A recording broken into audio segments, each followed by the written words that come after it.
آج میں درود پاک پڑھنے کا آپ کو ایک خاص طریقہ بتانے لگا ہوں،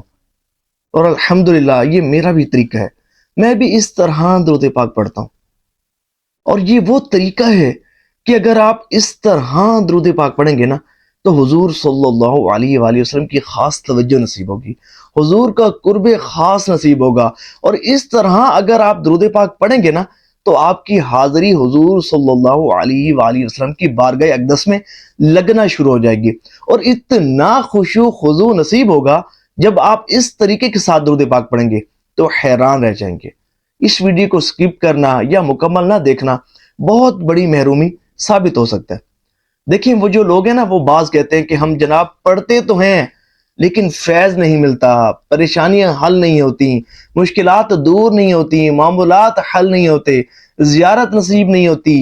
بگڑے کام نہیں سنورتے، معاملات حل نہیں ہوتے، اور جناب ہماری حاجات پوری نہیں ہوتی اور زیارتیں نصیب نہیں ہوتی۔ ہم کیا کریں؟ ہم تو پڑھ رہے ہیں، اتنا پڑھ رہے ہیں، لیکن جو ہے وہ ہمارے کام بن نہیں رہے۔ تو اس ویڈیو کو مکمل سنیں، اللہ نے چاہا بہت فائدہ ہوگا۔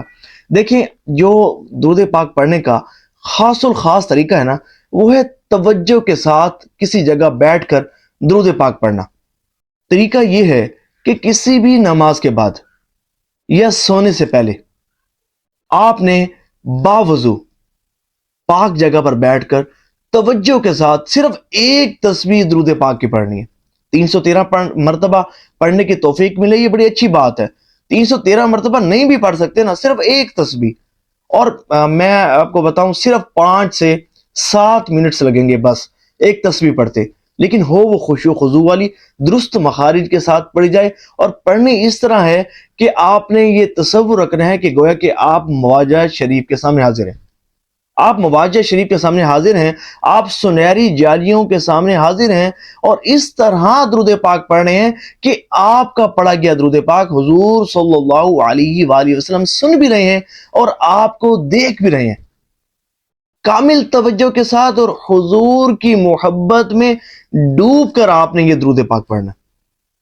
بالکل خیالات کو جھٹک کر۔ بس آپ ہیں اور گنبد خضرا شریف ہے، آپ ہیں اور سنہری جالیاں ہیں، آپ ہیں اور حضور صلی اللہ علیہ وآلہ وسلم کا مبارک تصور ہے، آپ ہیں اور آپ کے سامنے سید دو عالم صلی اللہ علیہ وآلہ وسلم رونق افروز ہیں، بس۔ اور اس طرح جو ہے وہ حضور کی محبت میں ڈوب کر آپ نے درود پاک پڑھنا ہے۔ ایک تسبیح بھلے روزانہ صرف کسی نماز کے بعد پڑھنے کو اپنا معمول بنا لیں، اتنا فیض ملے گا، اتنی روحانیت ترقی کرے گی، اور جو اس کا رزلٹ آپ دیکھیں گے آپ حیران رہ جائیں گے۔ اور بالخصوص اگر سونے سے پہلے اس کا اہتمام کریں گے نا تو آپ کو بہت زیادہ فائدہ ہوگا، لیکن اس کے ساتھ جو ہے وہ گناہوں سے بھی اجتناب کرنا ہے، اور فرائض کی بھی پابندی کرنی ہے، نماز وغیرہ کی پابندی کرنی ہے، وقت پر پڑھنا ہے۔